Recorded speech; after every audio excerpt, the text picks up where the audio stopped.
we have a special guest joining us today, Fareed Zakaria, host of CNN's GPS show, columnist, author, and someone who is seen as a leading voice on global affairs. Appreciate your joining us, Fareed, at a time when the world is watching what's happening play out in Israel. Your first thoughts to reports now coming in that possible airstrikes by the Israeli Air Force in Syria, that's the claim by the Syrians, Israel escalating its offensive in bombarding the Gaza Strip. Are you seeing now a long drawn-out war that could potentially expand its theater even beyond Gaza?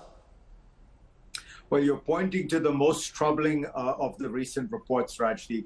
You're absolutely right that this would be an expansion of the war.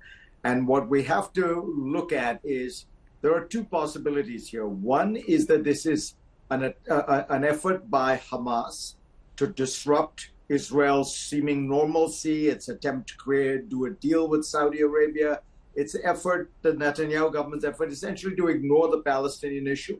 And in a kind of brutal, horrific, barbaric way, Hamas has been trying to change that narrative.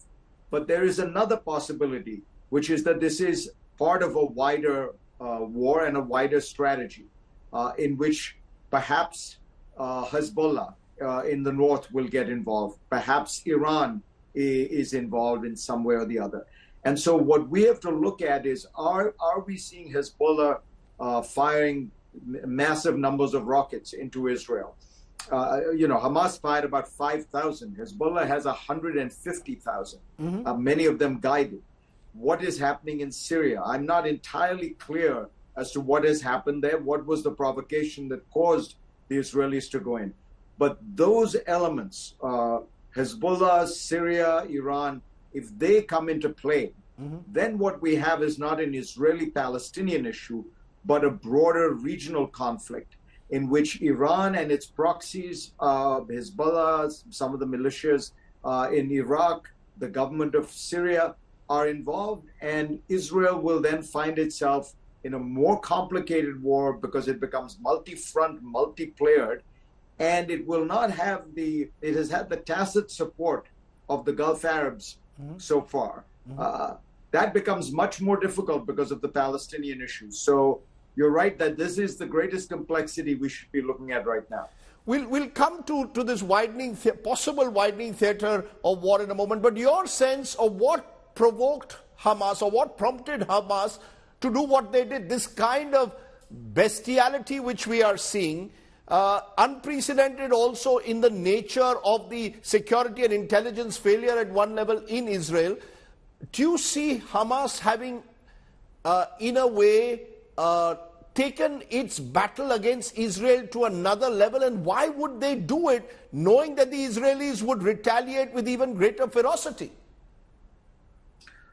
So at a purely human level, at a moral level, I think, it's important to point out there's nothing that can justify this kind of action. If in fact this is true, the beheading and burning of babies, the slaughter of civilians, taking hostages who are elderly, disabled, children, none of this, makes any sense to a decent human being. Let us remember, in India that much of the time Mahatma Gandhi would fast. He was fasting because what he was trying to tell Indians, not the British, was do not use violence to achieve your goals.